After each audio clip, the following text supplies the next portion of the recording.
The blood is still warm on the marble.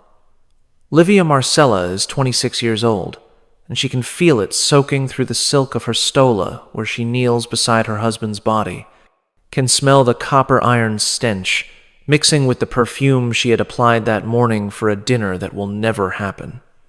Can hear through the walls of the imperial bedchamber the sound of hobnailed boots, dozens of them, perhaps hundreds, moving through the palace corridors with a purpose that makes her stomach clench with understanding.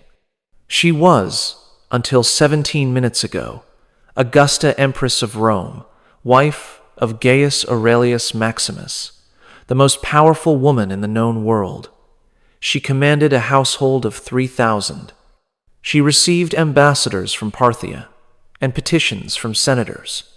She wore purple that only the imperial family was permitted to wear, ate from gold plates, slept on silks imported from the far edges of the trade routes.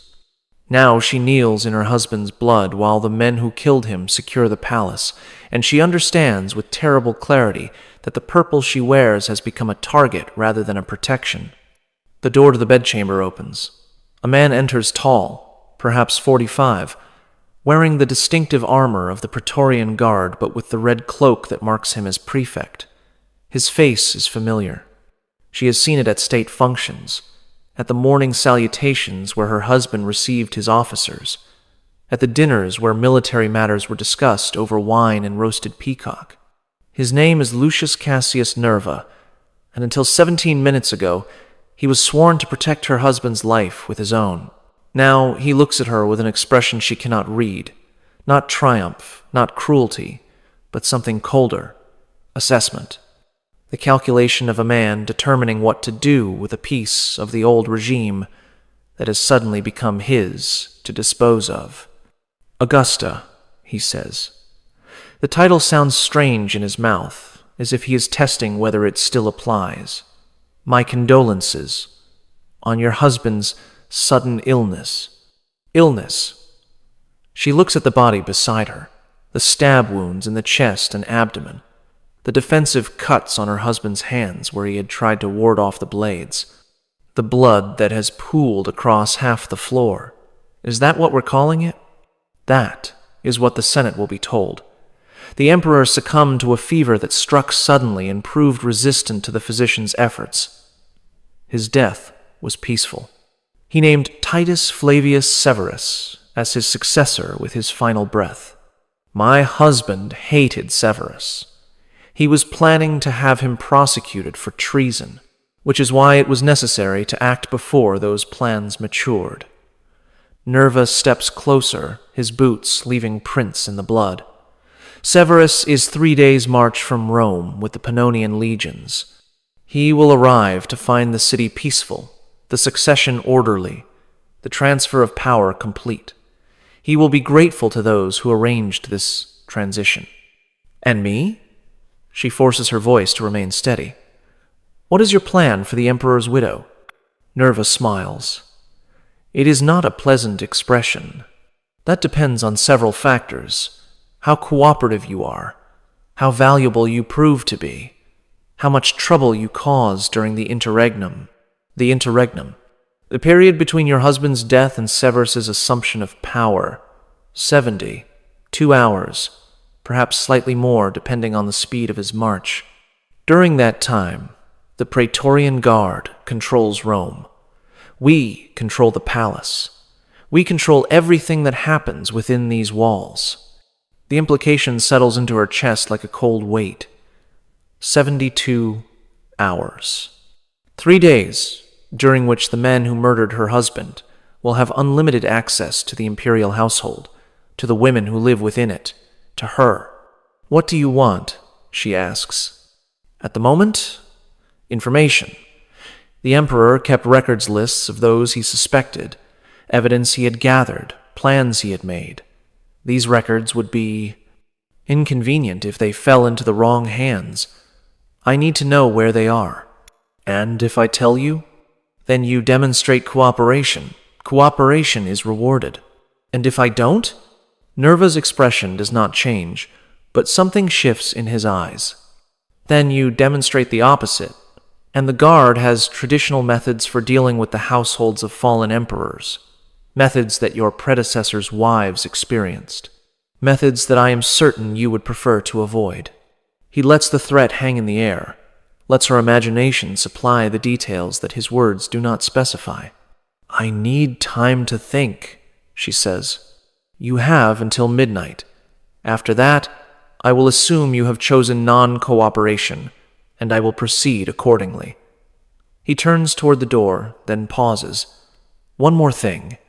Your stepdaughter is being brought to the guard's quarters for questioning, and the 3 women of your husband's private household. I thought you should know that their treatment will depend on the same factors that determine yours, cooperation or its absence." He leaves.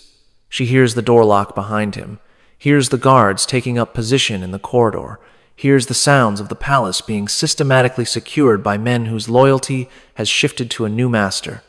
She has until midnight, perhaps 8 hours.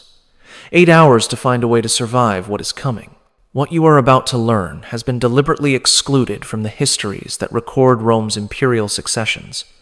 The historians who documented the deaths of emperors focused on political factors: who gained power, who lost it, which factions rose, and which fell. They recorded the fates of male relatives with precision: executed, exiled, permitted to live in obscurity.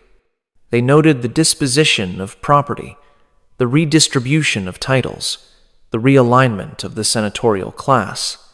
But the fates of imperial women during the interregnum, the gap between one emperor's death and another's assumption of power, were rarely specified. A widow might be mentioned as having retired from public life or entered private existence, without detail about what that transition actually involved. The women of the imperial household simply disappeared from the record.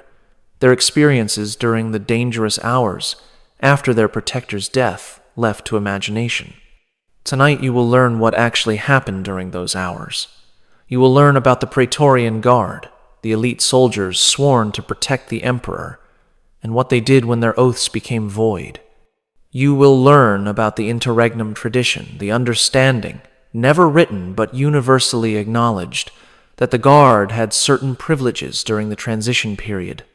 You will learn about Livia Marcella, whose husband's assassination left her at the mercy of the men who killed him. You will learn what Prefect Nerva demanded, what she was willing to sacrifice to survive, and what happened to the other women of the imperial household during the 72 hours before the new emperor arrived. Subscribe if you want to understand what really happened behind palace walls during Rome's most dangerous transitions. Comment below telling me where you are watching from, because the next 8 hours of Livia's life will determine whether she survives, and I am going to tell you exactly what she faced and what she did. But before I describe the choices she made and the horrors she witnessed, I need to take you back. I need to explain why the Praetorian Guard had the power they did, how the interregnum tradition developed, and what it meant to be an imperial woman when the emperor died. Because you cannot understand what Livia faced without understanding the system that made her vulnerability inevitable. The Praetorian Guard was Rome's most powerful military force, and also its most dangerous. Originally established by Augustus as the emperor's personal bodyguard, the Guard had evolved over generations into something far more complex than a simple protective force. 9 cohorts of the finest soldiers in the empire, stationed in Rome itself, while other legions were posted to distant frontiers. The Praetorians were simultaneously the emperor's greatest protection and his greatest threat. They protected him from assassination, and they also carried it out when circumstances warranted. They ensured the stability of his reign, and they destabilized it when a new patron offered better rewards. They swore oaths of absolute loyalty, and they broke those oaths whenever breaking them proved more profitable than keeping them. By the time of Livia's husband's reign, the Praetorian Guard had killed more emperors than any foreign enemy. Caligula, Galba, Pertinax, Elagabalus. The list of emperors who had died at their sworn protectors' hands was long and instructive. Every emperor knew that the men guarding his bedchamber might become his executioners if the political winds shifted. But the guard's power extended beyond assassination. During the interregnum, the period between an emperor's death and his successor's secure assumption of power, the Praetorians controlled Rome absolutely. No other military force was permitted within the city's sacred boundary. The Senate had no soldiers to enforce its decrees. The urban cohorts, Rome's police force, were subordinate to the Praetorian prefect. For those critical hours or days, the guard was Rome's only effective authority. This created a tradition that the historians rarely discussed directly. During the interregnum, the guard expected certain considerations. The imperial treasury would provide a substantial donative, a payment for the soldiers' support of the succession.